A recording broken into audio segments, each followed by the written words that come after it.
Dear students, today we'll be dealing with change of narration.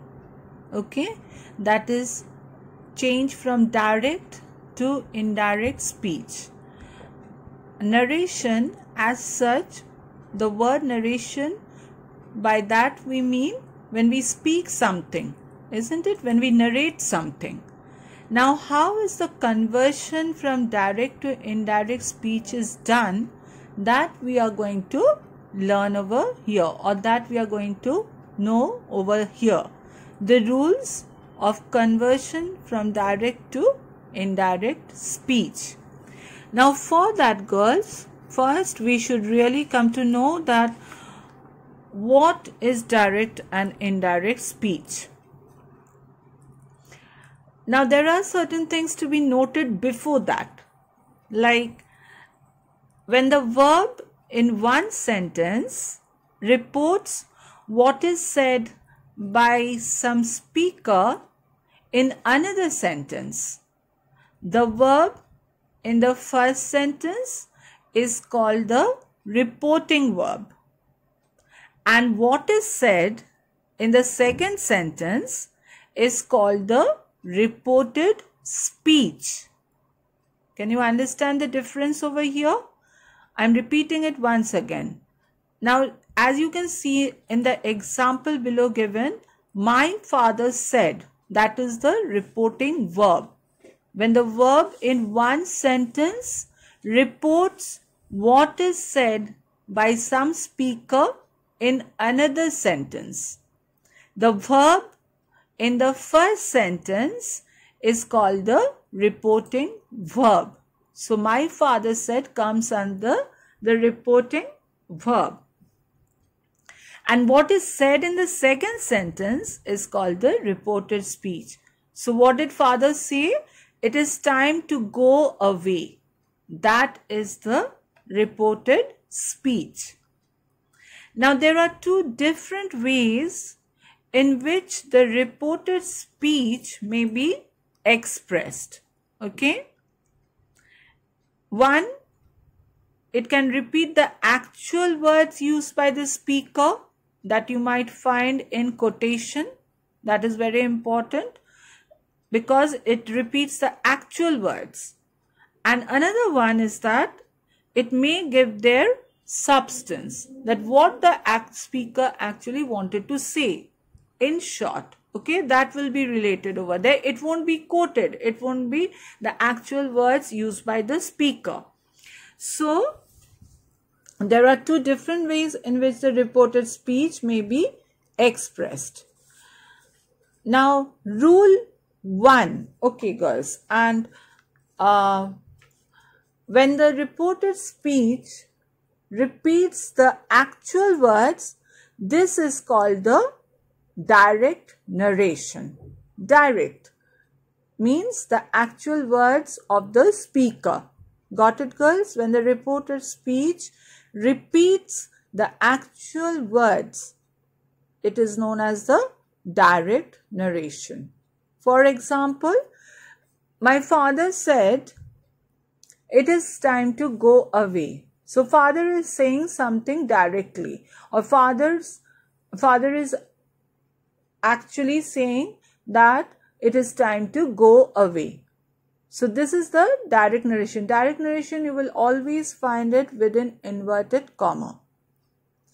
And when the reported speech gives the substance of the words used by the speaker, that what he actually wanted to say, and not the actual words, not the quoted words, that is called the indirect narration.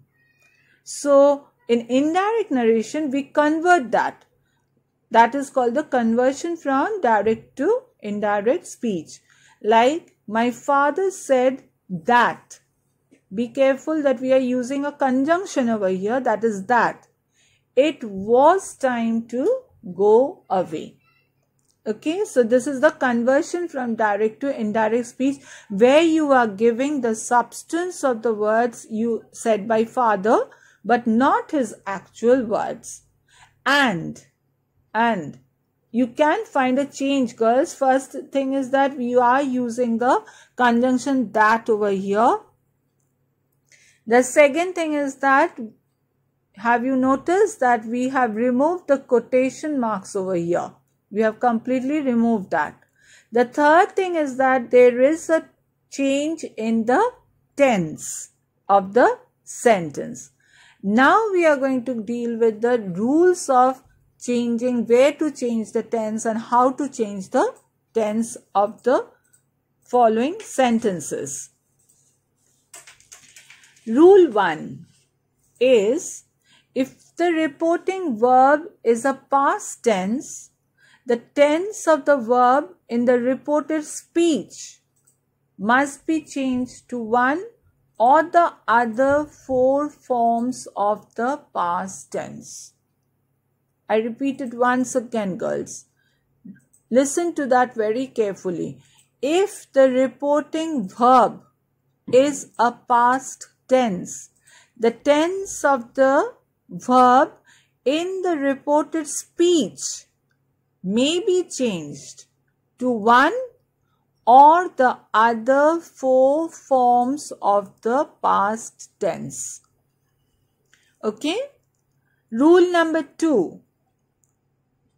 If the reporting verb is a present tense or a future tense, the tense of the verb in the reported speech is not changed at all. So this is the difference, girls. Be careful that what is the tense in the reporting verb. Is it a present tense? Is it a future tense? Then in the reported speech, it won't change at all. It will remain the same. Like as you can see in the slide, that he has told you, that is the reporting verb. The tense is in the present tense, and the reported speech is written, I am coming. Okay, that is in direct speech. When you are converting that to indirect speech, see the change, girls. He has told you, we are applying the conjunction over there, that he is coming. We are not at all changing the tense. It is remaining as the present tense itself. Again, I'll say another sentence, as you can see in the slide. He will say. Will say is completely in the future tense. So he will say the boy was lazy. And you can find that too, girls, that when you are converting that to the indirect speech, it is said as, he will tell them that the boy was lazy. Okay, so we are not changing the tense of the reported speech if the reporting verb is a present tense or a future tense. But if it is in the past tense, it has to be changed to one or the other four forms of the past tense. Is that clear? So you have to be very careful of these rules, girls. If you go wrong over here, your whole sentence is going to go completely wrong, girls. Okay, so now the thing is that we are going to deal with rule number 1 in detail. Okay, the first one is that the present tense in the reported speech must be changed to the corresponding past form. My father said, it is time to go away. So it is said as, my father said that it was time to go away. Got it, girls?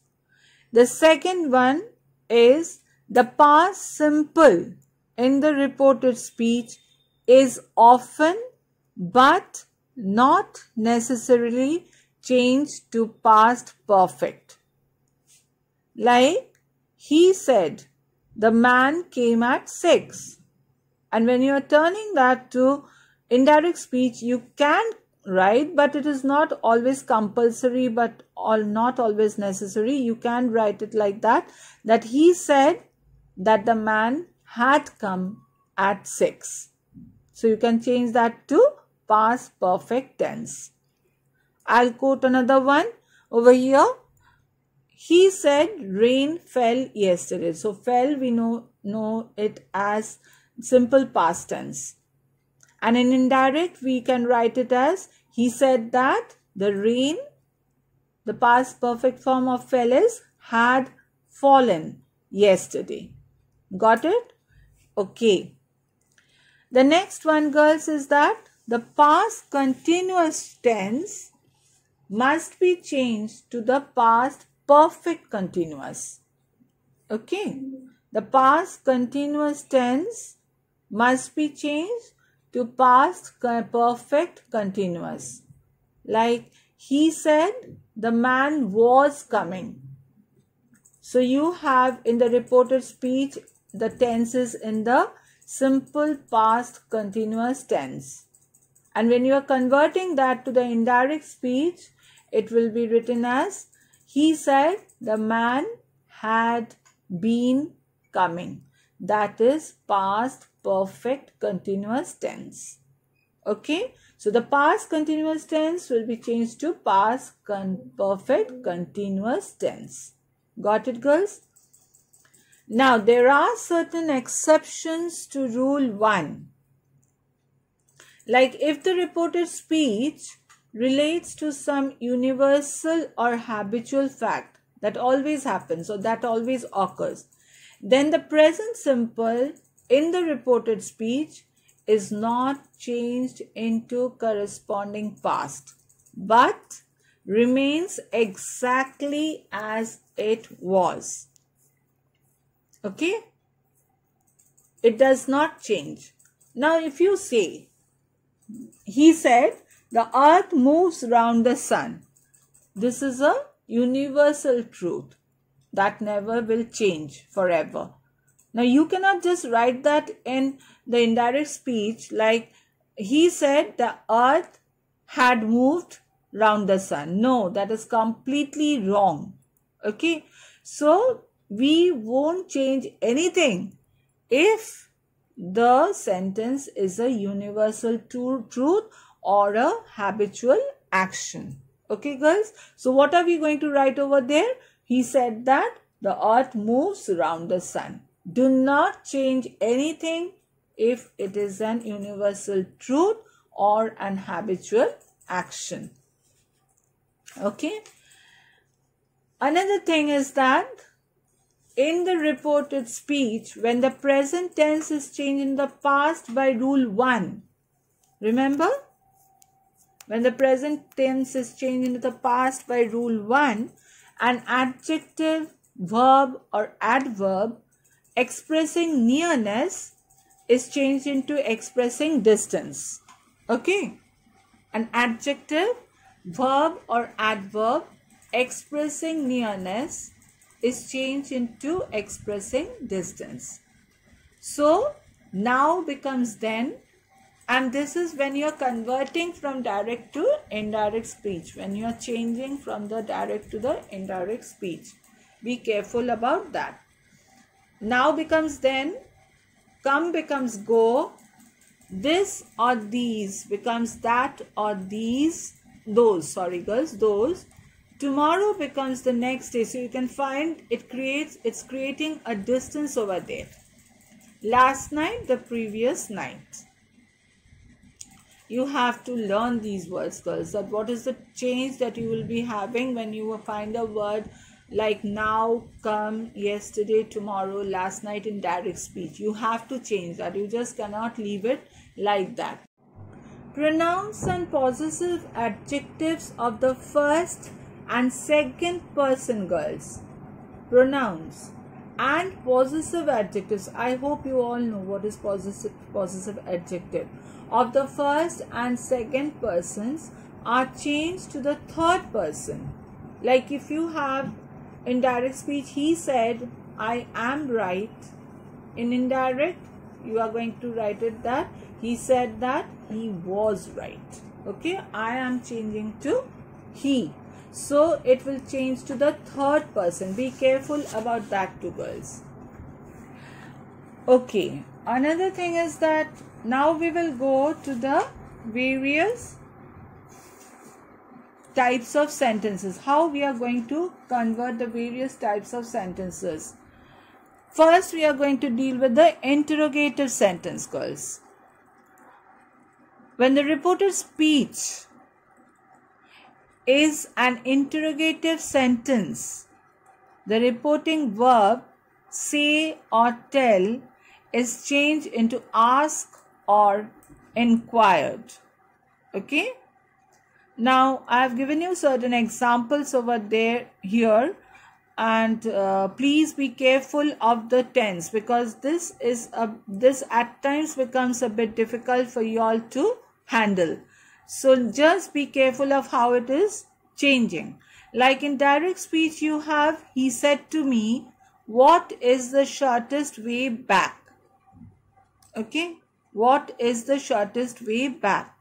When you are transforming that to indirect speech, you are writing, he inquired of me. Please be very careful of this, girls. It's not inquire. You have to change that to the past tense. He inquired of me what was the shortest way back. Okay.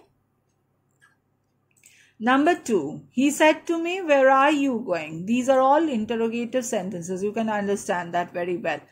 And you can write that he asked me where I was going. The third sentence, he said to us, are you going away today? He inquired of us whether we were going away that day. Today will be changing to that day. Whether we were going away that day. So can you understand the changes taking place over here? Please be careful when you are using asked. Do not write that over there. When you are using inquired, be careful of your spelling. You are using of beside it. So these are the little things that you can be very careful of, because you can understand, girls, is just of 1 marks. If you go wrong in tense, or if you go wrong in the format of the sentence, you will not get marks over here. So please be careful of these. It might seem to you that, oh, it's just this, I'm going to write it over there, but you need a lot of practice for it, believe me, girls. So the interrogative form, we are changing to the first to the assertive form, right, girls?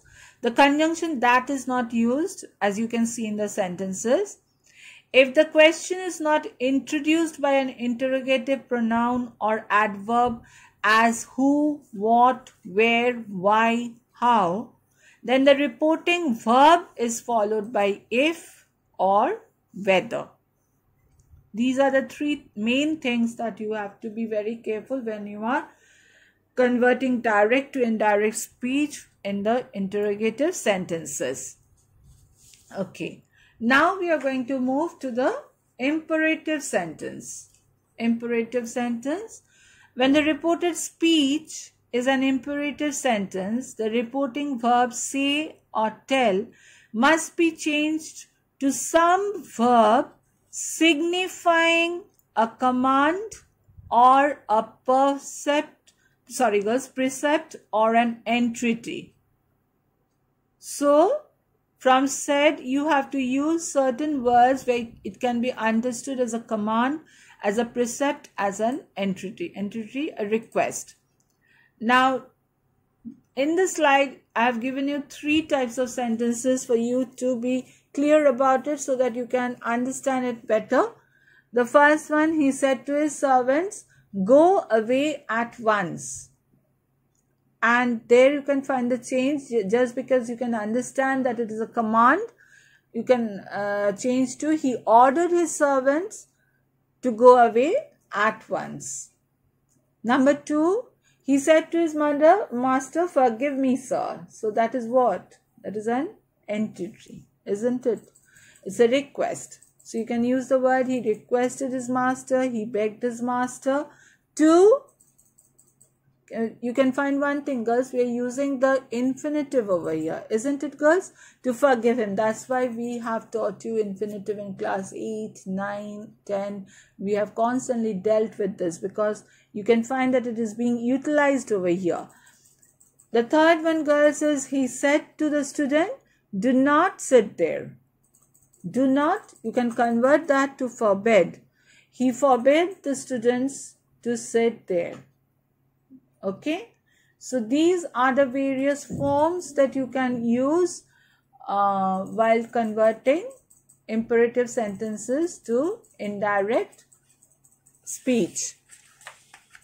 The last one, girls, is the exclamatory sentence. When the reported speech consists of an exclamatory or optative expressing a wish sentence, the reporting verb say or tell must be changed to some verb as exclaim, cry out, pray, etc. So, we can write it like this. He said, hooray, my friend has come. Okay, girls? Hooray, my friend has come. And you can write that in indirect speech like, he exclaimed with delight. Hooray, we convert that to he exclaimed with delight that his friend had come. See the tense, change in tense, girls. Number 2, I have given another one. He said, alas, how foolish I have been. Now he confessed with regret that he had been very selfish. Okay, the past perfect tense. You are changing that to the past perfect tense in the reported speech. He can't, just because you have hooray, you have written the word exclaimed in delight. You can understand that alas expresses sorrow or grief or a cry out. So you can write that as he confessed with regret. Okay, that he had been very foolish. Okay, now we have dealt with the basic of narration in very short way, just because you have dealt it in various classes from, I think, from the primary section itself. Little by little we have moved a step ahead in each and every class, and so I've just given you a recap of the whole of narration in brief. And you know it very well, girls, that in class 12 we have just got textual grammar. Okay, it's all based from the chapters of prose and poetry and your play. So we are going to just practice on the basis of the textual grammar that we have in our syllabus. I have given you a number of sentences over here for your practice. If you find the time to deal with it, please do. But just because you have your exams right before you, so I would ask you just to go through it, and if you find time to just you can do it for your own benefit. Okay, so there's change of narration. I'll just call out the sentences, girls. The writer says, I knew she wore slippers from the way they slapped against her heels. The first one. You are a very gallant young man, she said, but why are you so serious? The second one. I hope you can understand from where the sentences has been taken. Number 3, why don't you say this to the people who come to you for help and advice? That's the interrogative sentence, girls. So first you have to convert that to affirmative sentence. I asked my father, and this is from Strong Roots. Kalam's father said, every recurrent anguish, longing and desire finds its own special helper. Number 5, she said, now ain't you ashamed of yourself? Number 6, looking out into the street, she said, good night, behave yourself, boy. It's an exclamatory sentence, as you can find an exclamation mark behind the sentence. So be careful of the punctuations, girls, and accordingly change the sentence. Number 7, girls, do you need to go out to the store? Asked the boy. Number 8, we have, the hermit said, now rest a while and let me work a bit. The next one, girls, you have already been answered, said the hermit to the Tsar. From the poetry part, I've given you certain sentences. That is, he said that is the grasshopper. He takes the lead in summer luxury. The poet observes, rough winds do shake the darling buds of May. Number 11, the poet says, ah, nature, keep him warm. He may catch cold. Number 12, he says, his smile is like an infant's, gentle, without guile. Number 13, Patel says, it has grown absorbing years of sunlight, air and water. Number 14, are you going all the way to Dera? I asked. Number 15, eat some more, son, she said to the boy. Number 16, we have, the Tsar said, I've come to you, wise hermit, to ask you 3 questions. So I've given you a number of sentences over here for your own good, girls. If you get the time, please do go through it and practice that. And this is not all. If you just do 16 sentences, that won't help you at all in your change of narration. I hope you understand that this is just like mathematics. The more you solve grammar, the better you are. So you have various texts at your home, and you have your test papers also, previous year's test papers. I'm speaking about the previous year's test papers. So deal the grammar from there. Okay, find out all the sentences that has been given in the grammar part from change of narration and deal with it, girls. The more you deal, the better it is. So till then, thank you and goodbye.